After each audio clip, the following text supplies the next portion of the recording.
What's going on, Muscle Monsters? Alain Gonzalez here, and today I want to answer a very common question.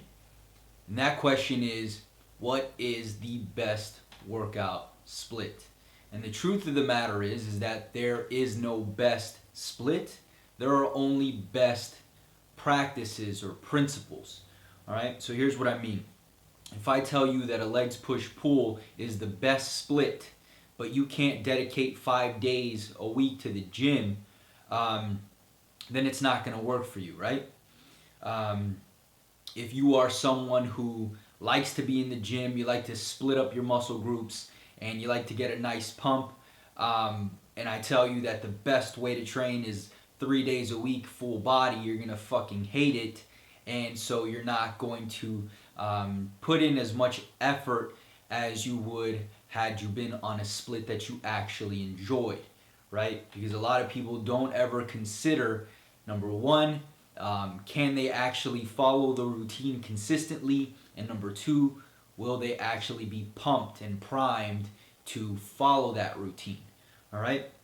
So whether you do a legs push pull, a push pull, an upper lower, a full body, a typical bro split, if you periodize with DUP or just any basic non-linear periodization or even just basic linear periodization, those things are important, right?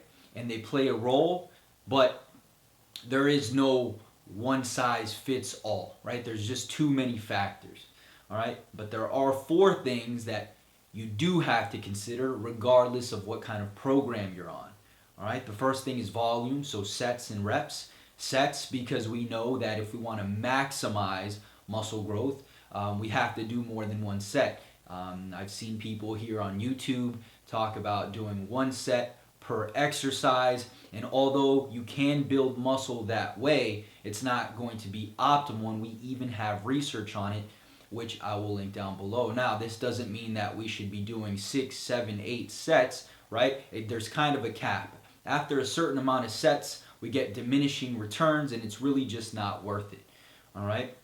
But we have to consider sets. We also have to consider reps, right? This is also part of volume.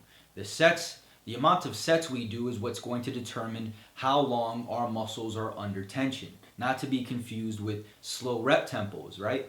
So if we're doing, 225 for 10 reps, for example, our muscle, our chest, triceps, shoulders are under tension for a prolonged period of time while also having a decent intensity, right? So the next thing we have to consider is frequency.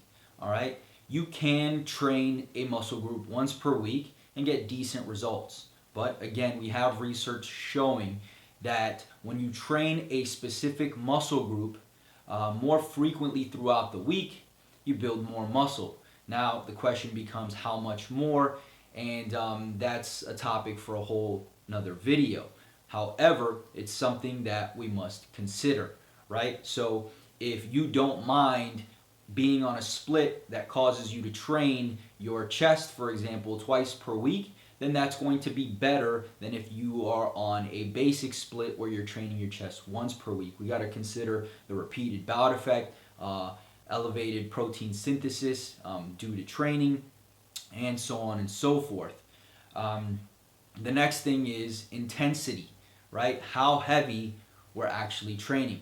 So when we talk about rep ranges, for example, 5 reps or 10 reps, it's not really that important unless there's context, and that context being the intensity of it. So if I bench press the bar for 10 reps, then even though we're hitting 10 reps, the intensity is not going to be high enough to produce growth, right? So we need the weight that we lift to be heavy enough to stimulate growth. Okay, so that's why intensity is critical, right? Volume without intensity is shit because we still need to train heavy enough, again, to stimulate growth. And then lastly, progression. We have to get better. We have to get stronger, all right? If we are hitting the right sets and reps and the right intensity, but we're not getting better, then we're not stimulating new growth, right? We have introduced a stimulus.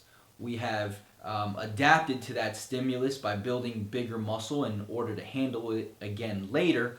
But until we increase that stimulus again, our body has no reason to grow. So that's pretty much it. Those 4 things are the things that matter in any training routine that you follow, right? Volume, so sets and reps. Intensity, how heavy you're training. Frequency, how many times per week you're training, and also how many times per week you're training a specific muscle group. And progression. If we're not getting better, we're not getting bigger. So that's pretty much it, guys. I hope you enjoyed this video. If you did, click the like button below. Subscribe for more videos. I will link all of the studies pertaining to each one of those mechanisms down below.